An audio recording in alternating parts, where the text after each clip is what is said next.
Hey, yo, this is SamAnt, and oh, God, make sure you go check out our podcast, the Hip Hop Uncensored Podcast, on radio.com. You've seen us on YouTube, over 800,000 subscribers strong. Now, if you want to listen to your brothers raw, real, uncut, and most importantly in full, go check us out on radio.com, where we bring you the latest news on all things hip-hop, sports, relationships, politics, you name it, we cover it. The most dangerous podcast out to date, the Hip Hop Uncensored Podcast. Check us out 4 days a week on the radio.com app. Let's go. What's good and what up? It's your brother SamAnt here at Viral Hip Hop News. Do me a favor, family, before we get started with the content. Y'all know what to do. Go up top and hit that like button. Alright, so we've been paying close attention to this Paul Mooney situation. If you've been watching the podcast, salute to everyone that's been watching the podcast. Y'all can go ahead and subscribe to that. If you don't, listen to the podcast in the description box below. But we've been talking about Paul Mooney very, very extensively in this whole situation with Richard Pryor's ex-bodyguard coming out on Comedy Hype on his YouTube platform, saying some pretty serious things, making some pretty serious allegations toward Paul Mooney and Richard Pryor, son Richard Pryor Jr., stating that or alleging that Paul Mooney, molested Richard Pryor Jr. Now, Paul Mooney has not physically came out and personally said anything regarding the allegations. There's been things come out from his camp saying that he denies all allegations, but he's been relatively quiet, which is not like Paul Mooney. He's very out front, very outspoken about many situations. We've talked about a lot of those on the podcast. I know I personally talked about these on the platform. This just came out about Paul Mooney. We all know that he canceled his show in Atlanta, the Atlanta Comedy Club. Now, they said that he was expected to bless the stage at a comedy showcase in a local Atlanta club, but the ticket holders were told that Mooney would not be a part of the show due to health reasons, and they were instead offered reimbursement for their tickets. Now, a source was telling the news outlet Rhymes with Snitch that Paul Mooney was supposed to host a comedy showcase at a local Atlanta club tonight, which was a couple days ago. But when I called to check if he was still appearing, I was told he was in the hospital. The person who answered the phone did not have any information when I pressed them further. Like I said, that came from a source on the news outlet Rhymes with Snitch. And then details also surrounding the reasonings behind Mooney's hospitalization remain unknown. However, the industry gossip claims that Paul Mooney may be attempting to dodge attention for the public eye after allegations have been circulating that the comedian had sexually assaulted Richard Pryor's son. Now, we talked about it on the podcast today. You can check it out on the back end of this video, how we really have to look at this and really look at all spectrums of the situation. We can't totally negate the fact that this man could be lying. Molestation and pedophilia is something that plagues our community, plagues the world, plagues the nation. It's something that should be taken very seriously, and if someone's alleged of it, we can't just throw it under the rug and just act like it's for mere hearsay or speculation or just to start some shit. On the other side, this brother is writing a book. He is promoting a book. You've never heard any of these allegations before. He claimed that Richard Pryor put a hit out on Paul Mooney after he found out what he found out, which, I mean, it makes sense. What real man wouldn't?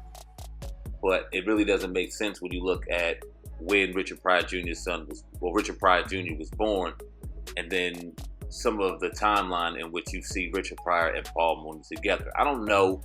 We talked about it today on the podcast. Like I said, it is fishy. It does raise an eyebrow. It is alarming that Paul Mooney has not said anything to come out and just deny these allegations. Richard Pryor Jr. was stopped and asked if these allegations were true. He did, in fact, say and confirm that he was molested, but he did not say it was Paul Mooney, but he didn't say it wasn't, just causing more room for speculation and more room to just guess and ponder, which is just making the situation more and more weird by the day.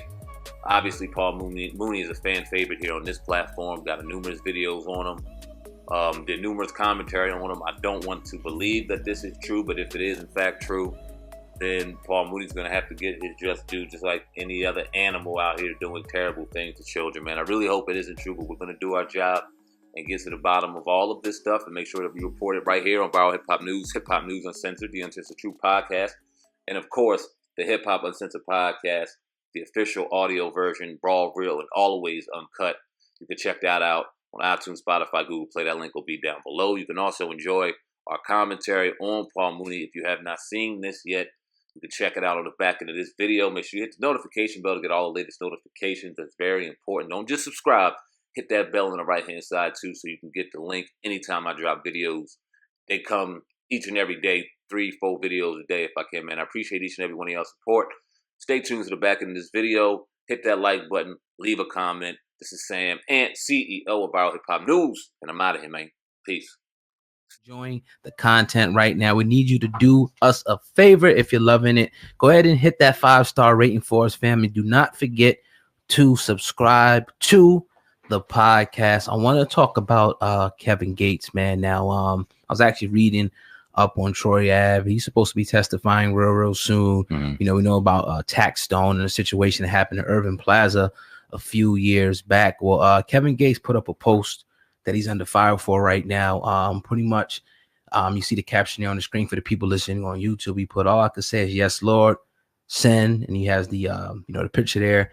He says, "And I'll disown him today, but right now, I'm fucking with that till I see different." You know what I mean? Big fact. So pretty much seemingly showing his support for Troy Ave. A lot of people under his comments, I'll read one of the cut. They say, "How you a big general, but fucking with a big snitch, Gates." People put, "Come on, gangster, you better than that." You know, how you calling plays and, you know, all the stuff that people say. I can read that there on the screen. A lot of his people criticizing him for his friendship with Troy Ave. Now, Sam, man, we talked about this a few months back on one of our podcasts about Troy Ave, Taxstone, and that whole situation that went down. And the article that I was reading from Troy Ave, he said, "Look, man, the situation was like, his man was killed. He supposedly disarmed Taxstone, shot back or whatever." He said anybody else would be looked at as a hero. That's what Troy Ave was saying. How do you feel about this situation? Do you look at Troy Ave like a hero? Do you look at him like a snitch? Because the other side of this, people are now coming down on Troy Ave saying, "You about to go and testify, but you a street dude, so you a snitch, nigga." How you feel about that? I don't look at him as a hero. I don't look at him as a snitch. I look at this as a real nasty example. This was kind of going right into showing you how ugly social media can be. Taxstone being one of the top podcasters out at the time, him doing his thing with Troy Ave, having some fun with him, Troy Ave taking exception, and we all know the story from there. And now Troy Ave sitting in a situation where he's going to have to potentially sit on a stand, something that in his culture, they took an oath never to do. Whether that be if I watch my grandma get killed right in my face, or whether we involved in a situation where we're doing some dirt and I get caught and they want me to talk. Under no circumstance am I supposed to sit on a stand and talk under that law. It's a flawed law. We talked about it a number of times, and I remember saying maybe a month or two ago, 3, at this shit, the way time is flying. This isn't a conversation or energy I even like diving into, because what's the fucking end result? It ain't never good. It ain't never anything that's going to be productive for us. It ultimately ends up keeping us dead or keeping us locked up and our souls dead. The situation with Troy Ave in particular, and Kevin Gates putting up the emoji sign with paperwork, until you show me the paperwork that he snitched or he's going to snitch, I'll ride with him. I would love to ask Kevin Gates, what is your definition? Yeah, that's the thing, right? Of a snitch. Because if he does go on the stand based off of what you know and based off of what he's saying, is that paperwork enough? I don't know. Man. Well, Troy Ave is also, he's got cases too. He's facing time with this as well. So Taxstone is also facing time. It looks like he's probably going to be, probably, I don't know, but for the murder of McFadder, which was like one of Troy Ave's good friends at the time. So yeah, this whole culture, like you said, you explained it. I don't have to repeat it. It is what it is. My thing is, a lot of this, if you're familiar with that Irving Plaza incident, it was caught on camera. Yeah, some of it. So I mean, how could you really fault this dude? Obviously, I understand the street code and everything, and you're not supposed to tell it all, but like this shit is damn near on camera, and it's a situation where, like he said, it was a threat. He disarmed the dude and he shot back. I mean, it just is what it is. I don't know what side to stand on, as far I understand both sides of the culture. I understand to side with Troy Ave is coming from. Like, damn, you know, I just got kind of caught out there. I was at the club. I had to do what I had to do. It was life or death. But people think that are in the street, that in him being from the street, he's not supposed to say shit. You're going to have that group of people who will say, man, I don't give a fuck about that street shit. But you're going to have the people who say, look, this dude's a rat. He can't be trusted. Don't fuck with him. If you fuck with him, you're a rat. And that's why I think a lot of the criticism is coming, you know, from Kevin Gates fans, man. They want him to stand on that street code no matter what. It seems like people are giving response and energy to people typing as opposed to what's really going on out here in the street. And what I mean by going on out here in the street is your everyday life. If Troy Ave is walking down the street, is he getting this kind of energy, or is it just that energy with people typing on Instagram? Is Kevin Gates getting that energy for real when he's walking the street to chilling, or is he getting this on Instagram? People, their energy, so like, okay, they'll say what they think is cool, or they'll say what they think they'll go by, but it could be completely hypocritical to what they really live for real. But because we got that avenue just to go ahead and type fucking whatever we want. That I mean? that too, but you know, when you're in the streets, and we've seen this with people who, you know, when you get labeled that, you know, you kind of put yourself out there, you know what I mean, for people to be like, man, fuck this dude, that you hanging with this person. So it could get real, even though it's just in the comments or whatnot. If you associate with somebody who they deem as a snitch, you know, you could put yourself, you know what I mean, in harm's way. Not that, you know, people have to say anything to them or anything per se, or threaten them in person, but just the whole, you know, energy that comes with it. I think it's pretty silly, you know, but it is what it is. And people, as we know, even where we're from, live and die, you know what I mean, by that code.